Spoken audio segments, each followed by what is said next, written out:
Oi, gente, bom dia. Vamos continuar nossa aula. A gente está falando sobre o sistema nervoso. Deixa eu compartilhar aqui a tela para vocês verem. A minha rua, como vocês sabem, extremamente barulhenta, mas eu espero que... Deixa eu só fechar aqui. Eu espero que que vocês consigam escutar a minha voz mais do que o som da rua. Deixa eu só fechar aqui o WhatsApp, senão vai ficar apitando. Pronto. Aqui. Na aula passada, eu tive que parar a aula antes, mas eu tinha falado sobre o bulbo, né? Ele controla as funções da respiração, batimentos cardíacos, pressão sanguínea, deglutição, tosse de vômitos. Tem também o tálamo, ele é responsável pela transmissão de impulsos sensitivos da medula e de outras regiões do cérebro até o córtex cerebral. Então, essa região que está aqui, que vocês podem ver, esse é o tálamo. E eu vou ter o hipotálamo, que vai regular a temperatura e o equilíbrio hídrico corporais e o apetite também, né? E também é responsável pela ativação do trabalho glandular.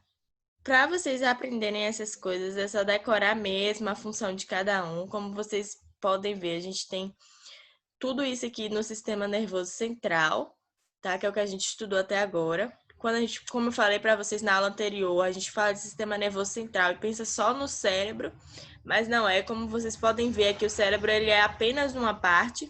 Eu tenho tálamo, hipotálamo, cerebelo, ponte, bulbo, tenho a medula também. Então, tudo isso faz parte do sistema nervoso central. Hoje nós vamos falar sobre o sistema nervoso periférico. Ele é principalmente responsável por unir, né, ou então ligar o sistema nervoso central, que é o encéfalo, a medula espinhal, ao nosso centro de controle. E ele liga, né, o SNC aos outros órgãos periféricos. Por isso que é sistema nervoso periférico, tá? Esses órgãos, eles são chamados de receptores e efetores. E aí a gente vai ver um pouquinho como isso vai acontecer. Como vocês podem ver, esse aqui é um mapa mental bem resumido de algumas partes do sistema nervoso periférico. Aqui está a função, né? Unir o sistema nervoso central a outros órgãos periféricos, por isso que o nome é sistema nervoso periférico. Quando a gente fala de periférico, a gente está falando de periferia, ou seja, do lado mais externo, certo? Do corpo. E também transmitir os impulsos nervosos, é a outra função do sistema nervoso periférico.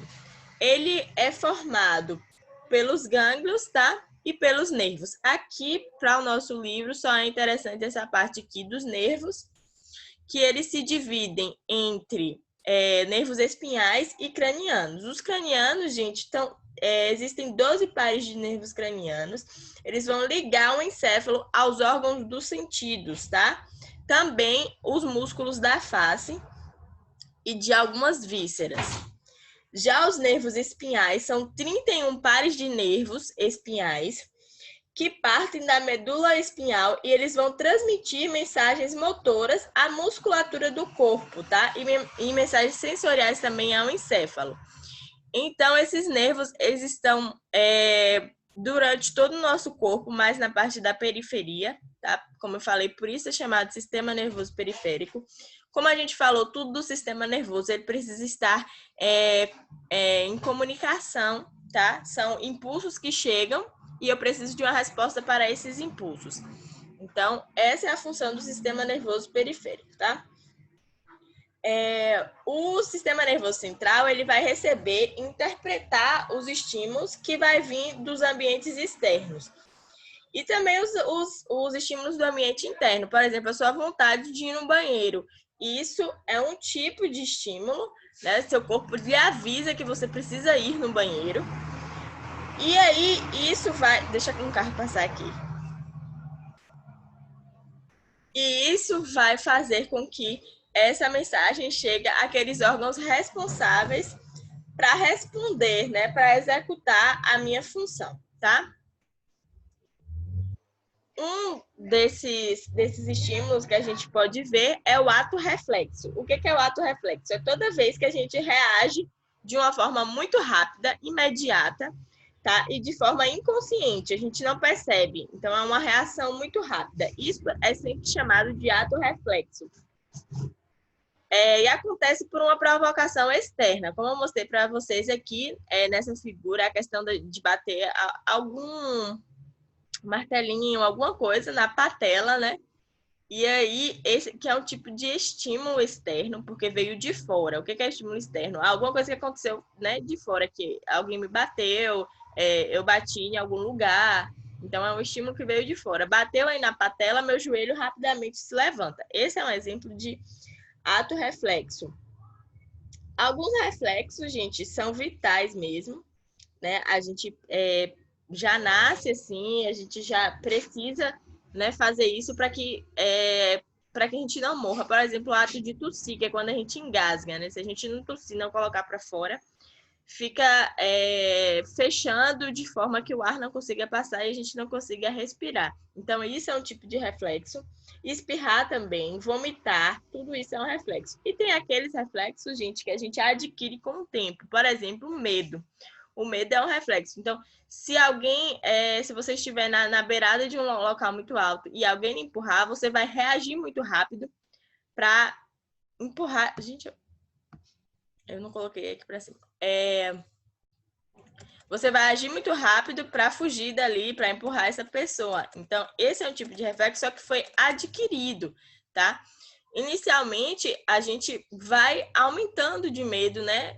Quando a gente nasce praticamente sem medo nenhum. Então, com o tempo, a gente vai conhecendo o perigo das coisas, né? Vai caindo, tendo muita queda. A gente vai entender o que é perigoso e aí a gente vai adquirindo medo. Então, é um tipo de reflexo adquirido, diferente dos outros reflexos que eu falei, que são reflexos vitais, que você já nasce e já acontece já. Esse tipo de reflexo aqui é chamado de reflexo patelar. É até uma forma de exame para a gente saber se esses nervos aqui que vocês estão vendo, eles estão obedecendo a função certinha. Né? Quando tem essa batida aí por esse martelo que vocês estão vendo, um impulso nervoso vai ser levado até a medula através de um neurônio sensitivo, tá? E aí, os neurônios de associação, que são os interneurônios que a gente já estudou, vão conduzir esse impulso para o neurônio motor, tá? E aí, quando chega à medula, o impulso nervoso vai voltar e vai trazer a contração do músculo da coxa. Isso acontece muito rápido, tá? Aqui a figura vocês podem ver lentamente batendo, né? E aí vai o sinal, ó, corre e volta, e aí vem o reflexo, tá? Muito rápido mesmo. O caminho percorrido por esses impulsos nervosos é chamado de arco reflexo. Agora vamos falar um pouquinho sobre o sistema nervoso autônomo. É uma subdivisão do sistema nervoso periférico, como eu falei na outra aula, e ele é responsável pela autorregulação involuntária do funcionamento do corpo. Por que autorregulação? Tudo no nosso corpo ele precisa ser regulado, tá? O funcionamento do nosso coração, a respiração, o pulmão, tudo é regulado, obedece a um ritmo. O coração, por exemplo, obedece a um ritmo certinho. A sua respiração, você vem, né, até encher o seu pulmão e voltar. Então, entra a quantidade de ar suficiente. Quando como a gente estudou no sistema respiratório, quando não é suficiente, né, quando vai passando um tempo, a gente para e respira mais, assim, para que entre mais ar, né, oxigênio que o nosso corpo está precisando. Então, tudo isso, gente, é regulado pelo sistema nervoso autônomo. Então, ele tem esse sistema de autorregulação, ou seja, ele mesmo faz, né? Ele mesmo tem esse poder de controlar tudo isso, tá? E é involuntário, né? Não é a gente que manda o nosso coração bater, não é a gente que não é a gente que controla o pulmão, é o nosso sistema nervoso autônomo, certo? Então, através do sistema nervoso autônomo, essas atividades relacionadas aos músculos das vísceras, né? O que são vísceras? Pulmão, intestino, tudo isso, sistema digestório, tudo isso aí são vísceras, como vocês podem ver aqui, tá? Todos esses órgãos aqui, gente, obedecem ao sistema nervoso autônomo. Então, esse sistema é extremamente importante, como vocês podem ver, para manter o nosso corpo em equilíbrio, certo? Só que tem algo muito interessante do sistema nervoso autônomo, é que ele tem funções que são antagonistas, tá? Ele funciona de forma antagônica, tá? E aí, o que é antagônica? É algo que seja contrário, certo? Então, ele vai ter algumas funções e vai ter outras funções contrárias a essas primeiras funções. Então, eles dividiram essas funções em simpático e parasimpático. Por isso que o sistema nervoso autônomo é assim. Olha como é muito interessante, gente. O sistema nervoso autônomo simpático, ele estimula ações que permitem o organismo responder situações de tensão. Então, o simpático, ele sempre vai vir por ações, assim, de acelerar, tá? No caso aqui, a pupila mesmo, ele dilata a pupila, ele acelera os batimentos cardíacos, estimula a liberação de glicose, tá? E como é que isso acontece? Os batimentos cardíacos, para aumentar, ele aumenta a pressão arterial, e também, como eu falei, né, eleva o nível de glicose sanguínea. Já o parasimpático, ele vai ter, em sua maioria, algumas funções que vai ser de repouso e de relaxamento, que é contra. Então, se o simpático dilata a pupila, o parasimpático contrai a pupila. Se o simpático ele acelera os batimentos cardíacos, o parasimpático ele reduz os batimentos cardíacos, tá? O simpático ele inibe a salivação. A gente sabe que quando a gente começa a correr ou a gente tem uma situação de medo, alguma coisa assim, a boca da gente fica seca, né? A gente tem essa impressão. Então, o simpático ele inibe a salivação, enquanto o parasimpático ele vai estimular a salivação, tá? Então, é uma forma de relaxar.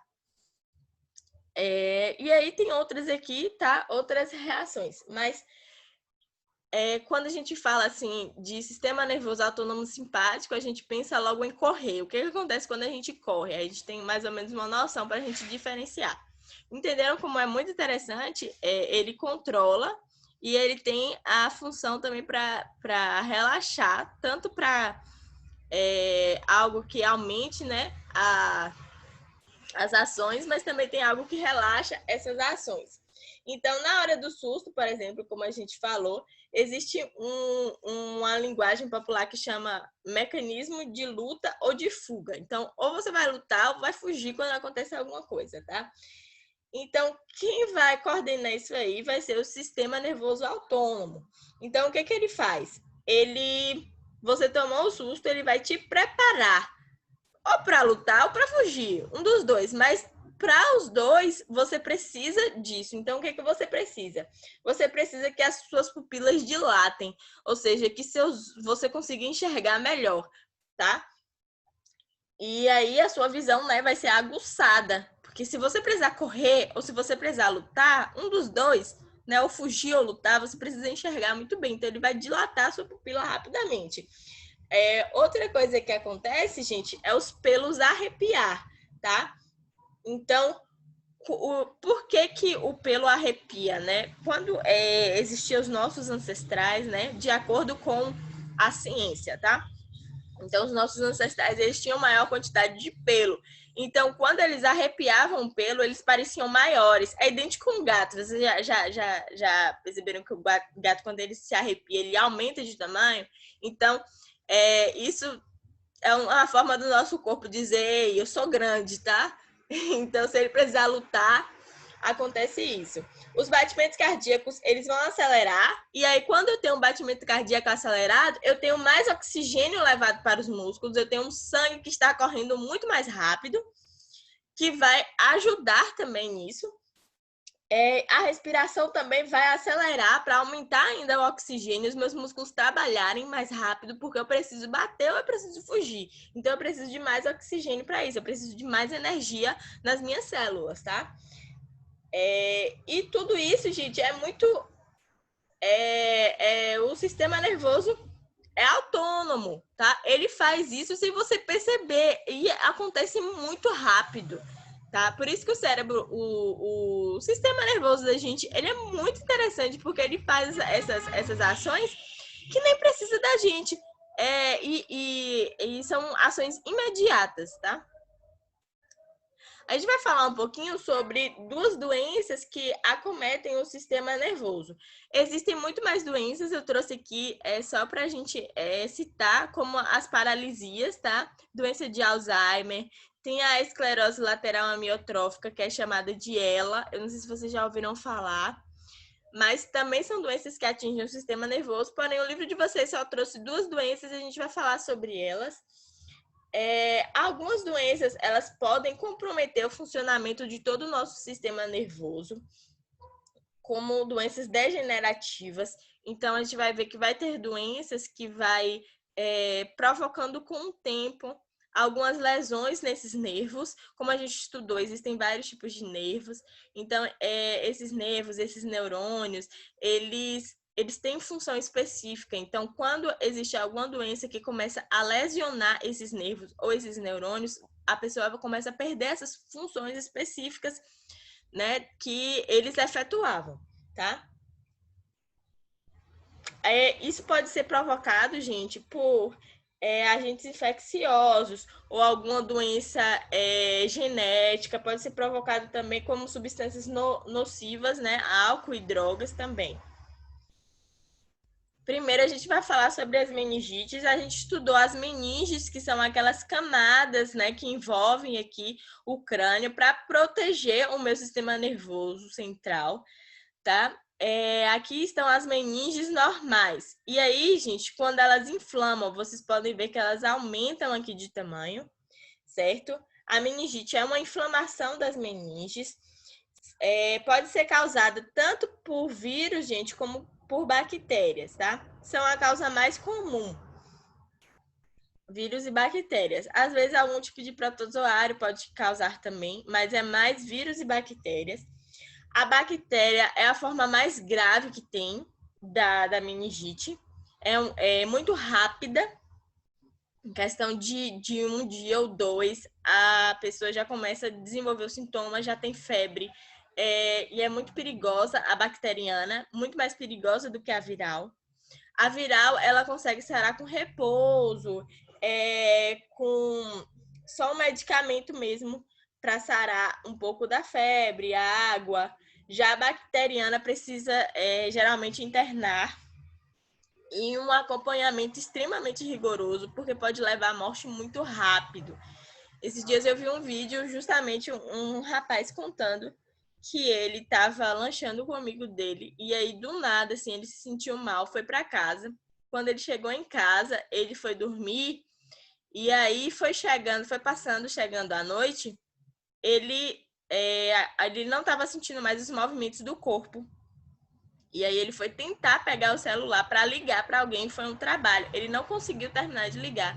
Ele só conseguiu apertar e, por sorte, caiu no celular da irmã. A irmã foi ver no quarto. Ele não conseguia nem gritar, para vocês terem noção. Então, foi uma evolução muito rápida, assim, da meningite.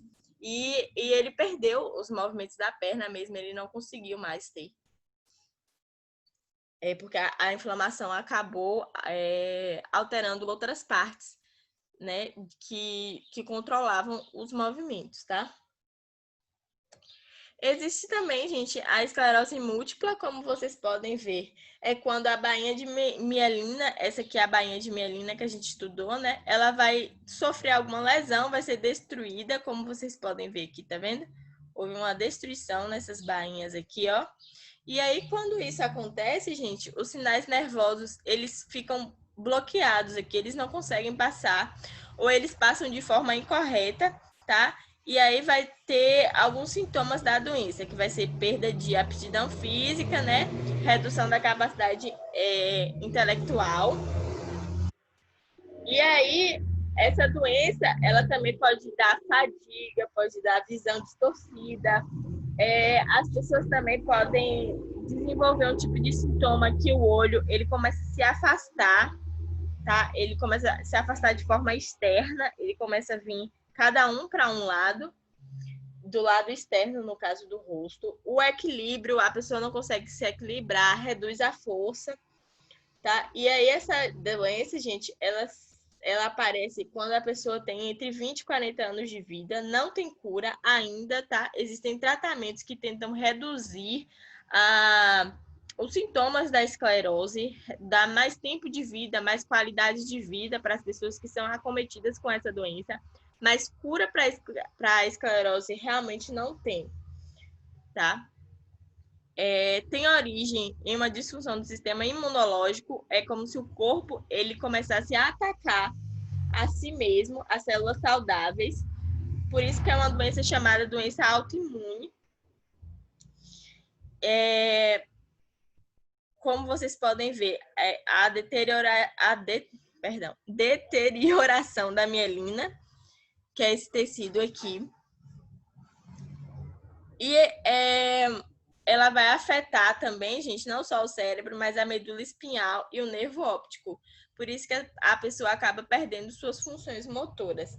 Tem uma atriz, aquela atriz da Diarista, não sei se vocês já ouviram falar, ela tá com esclerose múltipla e já tá bem avançado, assim, o caso dela. No livro de vocês tem a página 249 e 250 para fazer, tá? Aí vocês vão dar pausa e aí a gente vai continuar esse assunto, terminando falando sobre algumas drogas, tá? Esse é um assunto muito importante para a gente falar, porque a gente está estudando sobre o sistema nervoso. Quando a gente fala de drogas, a gente está falando de qualquer droga, qualquer substância que tenha um tipo de efeito, né, no cérebro. Remédio é considerado droga, álcool é considerado droga. Não só essas drogas que se fala muito, que quando a gente fala assim de drogas, a gente pensa nesse tipo de droga, né, que é maconha, cocaína, LSD, crack, mas o álcool também é uma droga, os remédios também são drogas, tá? A gente vai falar um pouquinho por quê? Porque as drogas, elas têm a função, né, elas têm o poder de tanto diminuir alguma atividade do cérebro, como aumentar a atividade do sistema nervoso, tá? E a gente vai estudar justamente por isso. Como a gente está estudando sobre o sistema nervoso, a gente tem que entender um pouco sobre as ações delas e como elas conseguem desenvolver esse tipo de função, tá? E às vezes as pessoas falam muito de drogas, né? A gente fala assim, sobre não usar drogas, mas nem entende o seu funcionamento, né, dentro do cérebro, dentro de toda a função, né, do sistema nervoso. E aí a gente vai ver aqui, gente, que a OMS, que é a Organização Mundial de Saúde, ela dividiu as drogas, tá, em drogas depressoras, estimulantes e perturbadoras, tá? As depressoras são aquelas que vão diminuir a atividade do sistema nervoso central, são drogas que provocam redução da capacidade de raciocínio da pessoa, de se concentrar. Ela produz um relaxamento muito grande, certo? E também redução de reflexos, porque como a atividade cerebral, ela diminuiu, né? A atividade do sistema nervoso, ela diminuiu, então a pessoa, ela não vai conseguir ter esses reflexos normais que a pessoa que não está em uso de drogas tem. Quem são esses tipos de drogas? São o álcool, a heroína também, lança-perfume, éter, alguns tranquilizantes, como os benzodiazepínicos, eu entro aqui algumas medicações, tá? Que são benzodiazepínicas, e alguns hipnóticos também. Os estimulantes já vai ser o contrário dessas drogas depressoras. Os estimulantes, eles vão estimular mesmo o sistema nervoso. Eles provocam uma sensação de euforia. Então, a pessoa não dorme, ela consegue virar à noite, tá? Porque não tem sono, ela não tem apetite, ela não precisa comer. Então, para vocês terem noção, né, de como tudo é controlado pelo cérebro, né, pelo sistema nervoso. Então, se a pessoa ela tem essa atividade cerebral ou atividade do sistema nervoso central aumentada, ela não precisa nem comer, gente, ela não precisa nem dormir. Então, se tudo está relacionado ao nosso sistema nervoso central e ela interfere justamente no sistema nervoso central, então ela consegue inibir essas necessidades que o corpo tem, né? Para vocês terem noção assim do poder tão grande que elas têm, tá? E aí aqui a gente vai ter como exemplo, também aumenta a pressão, tá? Aumenta também a frequência cardíaca. Então, às vezes, muitos adolescentes, no uso desse tipo de droga, eles acabam tendo um infarto, tá? Justamente por conta da pressão que aumentou. Então, se ele tem algum histórico na família, às vezes acontece de usar a primeira vez, por exemplo, e aí aumenta tanto, como já tem um histórico, a pessoa morre na primeira dosagem que tem, certo? Aqui a gente vai ter a questão da cafeína, tá? O café, gente, é uma cafeína, só que a gente toma... peraí, deixa eu passar o caminhão. A quantidade de café que a gente toma no dia, ela é pouca, tá? Quando a gente fala assim de cafeína, é uma quantidade muito maior. Então, se eu passar o dia inteiro tomando café, a gente sabe que eu vou ter justamente esses sintomas que a gente acabou de falar, né? O sono diminui, né? Tem gente que consegue beber café e aí passa fome, justamente porque há uma estimulação do sistema nervoso central para isso, tá? Tia, então é perigoso beber café? Não, beba o café na sua quantidade que você bebe. O perigoso é a gente ficar tomando uma quantidade muito grande de café e depois não conseguir dormir. Chegar de noite a gente tem insônia, tá? E o sistema nervoso acaba se acostumando a isso, certo? Nicotina, crack também tem aqui. Anfetaminas, cocaína, como eu já falei, tá? E aí são drogas, gente, que tem... A gente vai estudar mais um pouquinho sobre elas também. São drogas que têm um poder viciante muito rápido, porque, como eu falei, a pessoa fica ali ligada sem dormir, ela quer continuar sem dormir, porque como ela dá um sintoma de euforia muito grande, né, de alegria muito grande, então a pessoa não quer perder esse efeito. E aí ela quer continuar usando essa droga. Por isso que é muito perigoso. Porque às vezes as pessoas falam assim, não use drogas, e acha assim que tem pessoas que falam que tem controle, né, das coisas, que tem controle do álcool. Quando eu quiser parar de fumar, eu paro. Quando eu quiser parar de beber, eu paro. Mas quando a gente começa a estudar isso, a gente vai ver que elas perturbam tanto, né, essa questão do sistema nervoso, que a pessoa acaba perdendo o controle, porque ela começa a gostar dessa sensação e aí sempre procurando mais, tá? E vai ter também as drogas perturbadoras, que também são chamadas de drogas alucinógenas. Elas provocam alterações visuais mesmo. Elas modificam a atividade psíquica do sistema nervoso. Elas alteram a percepção. São drogas realmente perturbadoras, porque elas são muito alucinógenas. E aqui a gente vai ter maconha, que também é chamada de cannabis, LSD e êxtase. São as mais perigosas, assim, por conta dessa perturbação da atividade psíquica, tá? Eu trouxe aqui, gente, alguns exemplos de uma reportagem de uma revista chamada Galileu. Eu não sei se vocês conhecem. É uma revista muito interessante, que traz alguns assuntos muito interessantes. E aí eu trouxe aqui para que a gente possa entender melhor essas ações, tá? Tem alguns cogumelos que são chamados de cogumelos alucinógenos. Esse aqui a gente vai falar dos cogumelos, mas também é o mesmo efeito da cannabis, que é a maconha.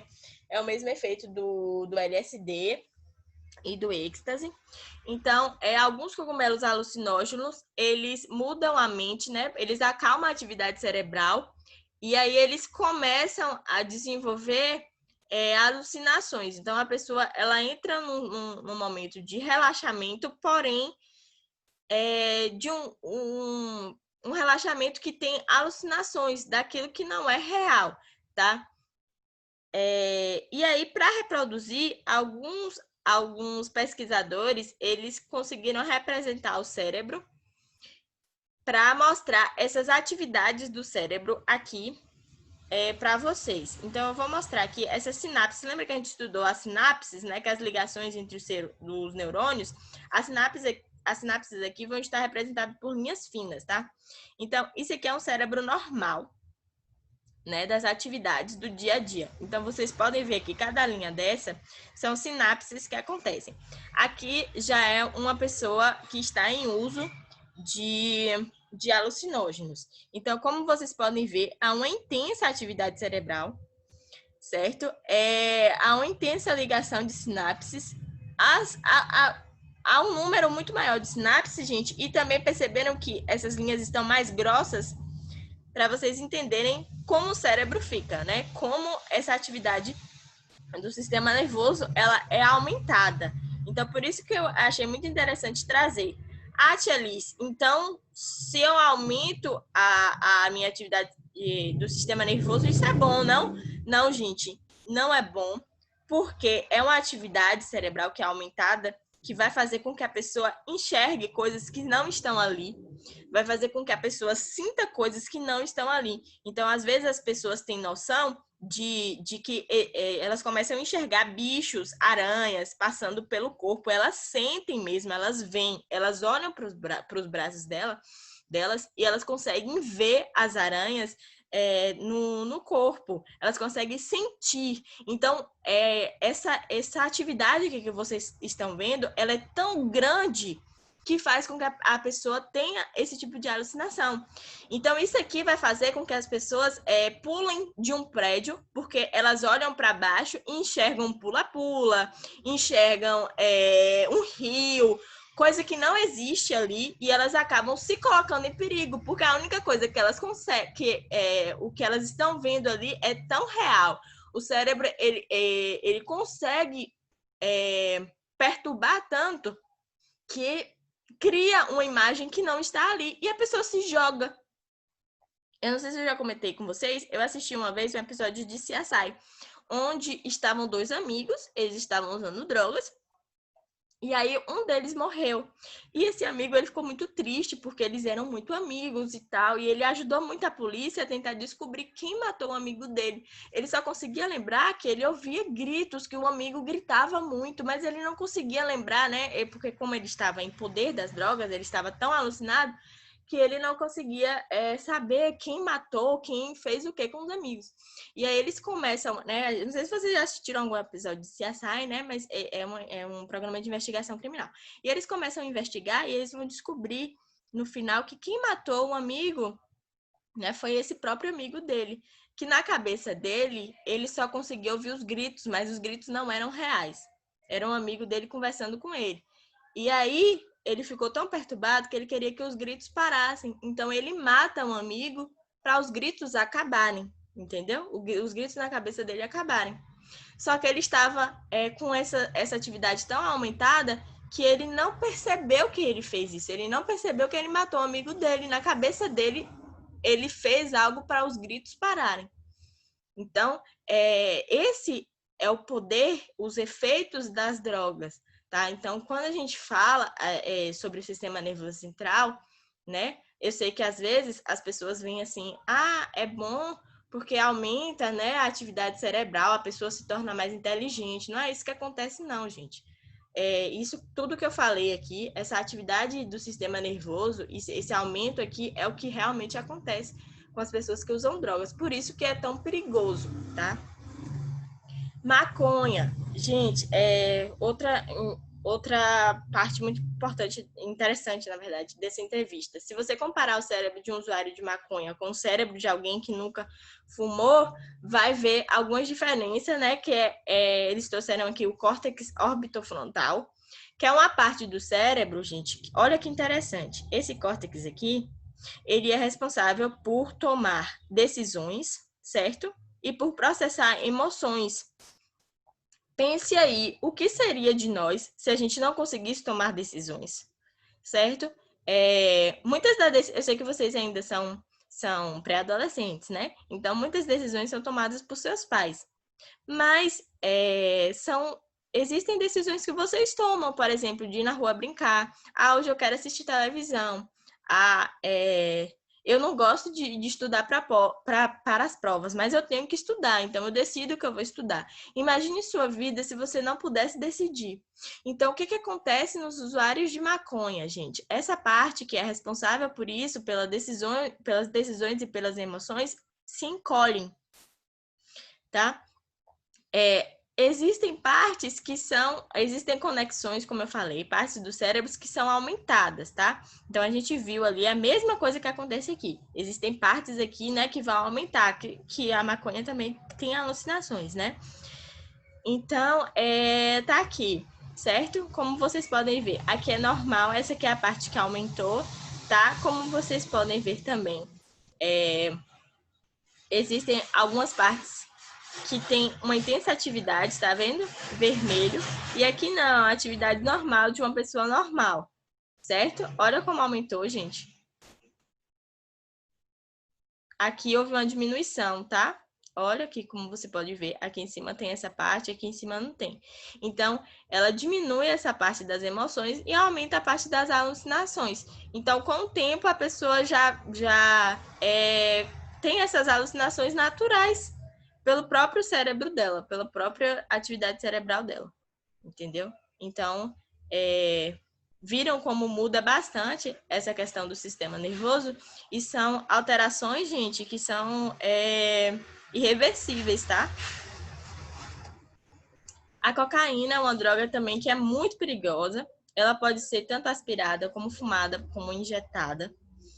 Ela entra na corrente sanguínea e o efeito dela é em questão de segundos mesmo. Então, vai acontecer o que a gente falou anteriormente. A pessoa vai ter essa sensação de euforia, né? Essa sensação de uma alegria, de estar extremamente feliz, mas que dura pouco, certo? Então, por que isso acontece? Porque existe uma substância chamada dopamina. Ela vai aumentar no cérebro. Essa dopamina, gente, é uma substância que a gente já tem no nosso corpo, é o que nos dá felicidade, tá? É o que faz com que a gente tenha esses momentos felizes. Quando a gente come chocolate, por exemplo, tem pessoas que aumentam a dopamina. Quando acontece alguma coisa que te deixa muito feliz, então aumentou a sua dopamina no cérebro. Tanto é que pessoas que têm depressão, por exemplo, elas tomam algumas medicações que têm justamente essas substâncias para aumentar, né, essa sensação de felicidade. Então, se a pessoa ela tem algum problema com essa questão aqui da dopamina, existem algumas medicações que vão tentar aumentar. Claro, quando eu falo de medicações, a maconha, por exemplo, ela é usada como medicação, tá? Mas como essa medicação vai ser selecionada, essa maconha é uma planta, tá, gente? Então, são selecionadas plantas que sejam cultivadas de forma correta, que tenham uma dosagem correta, tá? Que vão fazer com que a pessoa, com que o remédio tenha efeito, tá? Então, assim, eles tiram os efeitos ruins e colocam os efeitos bons. Quando a pessoa usa droga, ela pega o que quer que tenha ali, tá? Em quantidades extremas. Então, não adianta falar assim, mas o uso da maconha, o uso dessas drogas também tem nos remédios. Tem nos remédios? Tem, mas de dosagem correta, certo? Que foram tirados essas partes ruins, que foram manipulados. Então, existe uma diferença muito grande, tá? Aqui, quando a gente fala desse uso de drogas, são pessoas que usam desenfreadamente quantidades absurdas, né, que não sabe nem de onde veio. Teve uma vez que eu vi uma reportagem que pegaram algumas drogas de pessoas e aí foram ver, tinha até veneno de rato misturado, tinha tudo, e as pessoas estavam usando, não estavam nem aí, tá? E aqui, olha o que é o efeito da cocaína. Geralmente, esses pesquisadores usam ratos, né? E aí, a sensação é tão forte que alguns animais de laboratório trocam comida por cocaína. Então, se isso acontece nos animais, imagine no ser humano, tá? A parte do cérebro afetada pela cocaína inclui importantes centros de memória, que em estado normal nos ajudam a lembrar de onde a fonte de prazer veio. E aí, quando tem a cocaína, gente, esse aqui é o vício, né? Ela afeta áreas ligadas ao prazer, então ela afeta essa parte da memória. Então, como a pessoa ela quer estar feliz, né? Ela quer ter essa sensação de felicidade, ela não consegue mais ser feliz pelo que dava felicidade a ela antes, tá? Então, ela quer uma felicidade diferente que ela só vai conseguir pelo uso da cocaína. Então, por isso que os usuários sempre vão atrás de mais, porque o que dava felicidade para elas não está dando mais, tá? E aí, por isso que existe esse grande problema nos usuários de crack, nos usuários de cocaína. Aqui existe um cérebro de uma pessoa normal e uma lesão que foi causada pela cocaína. Então, eu estou trazendo isso para mostrar para vocês como elas afetam mesmo o sistema nervoso central. Gente, como eu falei, o livro de vocês trouxe, né, essas drogas. Eu trouxe essas imagens para que a gente pudesse entender o efeito delas dentro do sistema nervoso. Eu acho que ficou muito claro isso. Eu não preciso nem dizer, nem falar para vocês, né? Eu tenho outros alunos, vocês sabem. Eu não preciso nem dizer para vocês não usar drogas, porque eu acho que depois dessa aula todo mundo entendeu, né, o problema que está, né? Por que Tia Liz trouxe isso? Primeiro, porque está no assunto. Segundo, porque vocês vão crescer. E às vezes a gente entra em amizades e as pessoas começam a falar essas coisas e a gente precisa ter conhecimento para combater, né? Então, quando alguém chegar para você e falar, mas remédio também é droga e a gente toma. Então, vocês vão poder explicar isso, né? Que remédio realmente é droga, mas é controlado. Existe manipulado. Maconha não faz mal, né? É uma planta. Então, eu trouxe para vocês o que ela faz no cérebro, né? O poder de alucinação que ela tem no cérebro, para mostrar para vocês que não é apenas uma planta, que o cogumelo não é apenas uma planta, como as pessoas falam. Por isso que Tia Liz trouxe para vocês, para que a gente possa entender a gravidade que elas fazem dentro do sistema nervoso, tá bem? Se tiver qualquer dúvida, se tiver se vocês souberem também de algo interessante para falar, pode falar aí no grupo para a gente poder discutir, tá bom? Atividade, além das que eu passei, página 251 e 255. Nossa aula fica por aqui. Beijinhos e até o grupo, tá?